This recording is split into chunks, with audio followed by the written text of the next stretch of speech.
Good evening बच्चों। जैसे कि मैंने आपको कहा था कि मैं आपको क्लास 9th के एटम्स एंड मॉलिक्यूल्स के कुछ नोट्स दूंगी, और ये जो दोनों नोट्स हैं ये हिंदी और इंग्लिश मीडियम में ही होंगे, क्योंकि गवर्नमेंट स्कूल के बच्चे हिंदी मीडियम के भी हैं और इंग्लिश मीडियम के भी, दोनों के लिए हैं।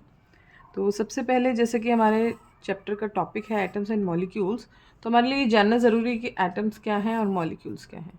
So first of all, atom यानी परमाणु, तत्व का वह सूक्ष्मतम भाग जिसे हम तोड़ नहीं सकते उसे हम परमाणु या एटम कहते हैं। The smallest part of an element which can not be divided further.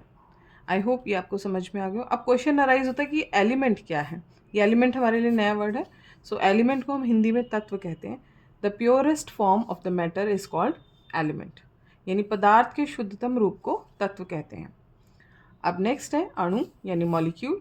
Molecule यानी जो परमाणुओं से मिलकर बनते हैं उन्हें हम अणु या मॉलिक्यूल कहते हैं।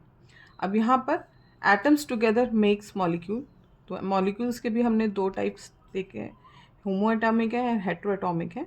होमो एटॉमिक में जो एटम्स हैं वो similar kind of atoms combine होंगे टू फॉर्म अ मॉलिक्यूल, या जिसे हम एलिमेंट भी कह सकते हैं। लाइक अगर हाइड्रोजन के दो एटम कंबाइन हो रहे हैं तो हाइड्रोजन का एक एलिमेंट बनता है, ठीक है।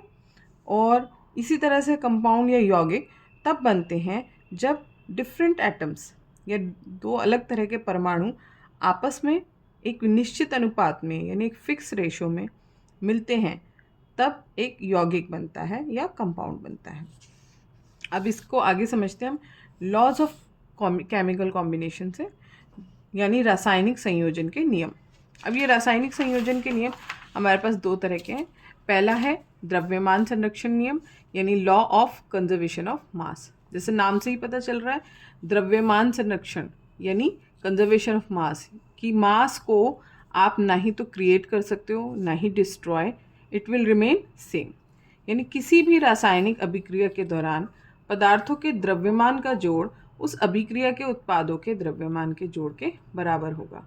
फॉर एग्जाम्पल, ए और बी, यहाँ पर दो रिएक्टेंट्स हैं अभिकारक, उनके मिलने से ए और बी एक प्रोडक्ट बन गया, उत्पाद। तो इन दोनों का जो मास होगा, द्रव्यमान होगा, उनका सम हमेशा इसके बराबर होगा। यहाँ हमने एक एग्जाम्पल से समझाया भी है कि H2 + O2 will form H2O, water. H2O water का सूत्र है। तो हाइड्रोजन का जो एटॉमिक मास है वो 1 है, तो दो एटम है इसलिए 2 × 1 प्लस, इसी तरह से ऑक्सीजन का एटॉमिक मास 16 होता है, दो एटम है इसलिए 2 × 16। तो यहाँ हमने इसको सिंप्लीफाई किया, यह है 2 + 16 दैट इज़ 18 ग्राम। इसी तरह से वाटर का अगर हम सिंप्लीफाई करते हैं तो सिंप्लीफाई करने के बाद वही सेम, हाइड्रोजन का एटॉमिक मास 1 है, दो एटम है इसलिए 2 × 1 प्लस ऑक्सीजन का एटॉमिक मास 16 दैट इज 18। यानी कि hence it is prove that mass will be conserved. Next जो इसका सेकंड नियम है या सेकंड लॉ है वो है लॉ ऑफ कांस्टेंट प्रोपोर्शन, यानी स्थिर अनुपात का नियम। स्थिर मतलब यानी कोई चीज़ जो चेंज नहीं हो रही है। अब यहाँ आप देखिए, किसी भी रासायनिक यौगिक में उसके घटक तत्व हमेशा द्रव्यमान के एक निश्चित अनुपात में ही होते हैं, चाहे वो यौगिक किसी भी स्रोत से प्राप्त हुआ हो। A pure chemical compound always contains the same elements in the same proportion by mass। जैसे कि हमने पहले भी डिस्कस किया था कि कंपाउंड तभी बनते हैं जब different atoms, different kind of atom एक फिक्स रेशो में कंबाइन होते हैं। तो वो यहाँ पे ये कहना चाह रहे हैं कि वो रेशो सेम रहेगी बाय मास ऑल्सो। उदाहरण के लिए जो हमारा परमाणु अनुपात है, एटम का जो रेशो है वाटर के लिए वो है 2:1, ठीक है। हाइड्रोजन और ऑक्सीजन का देखें तो हाइड्रोजन के दो एटम और ऑक्सीजन का एक एटम, तो एटॉमिक रेशो हो गया H2:1।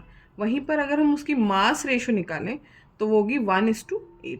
तो it will remain same all over the universe, it will not going to change. तो ये लॉ भी हमारा प्रूफ हो गया।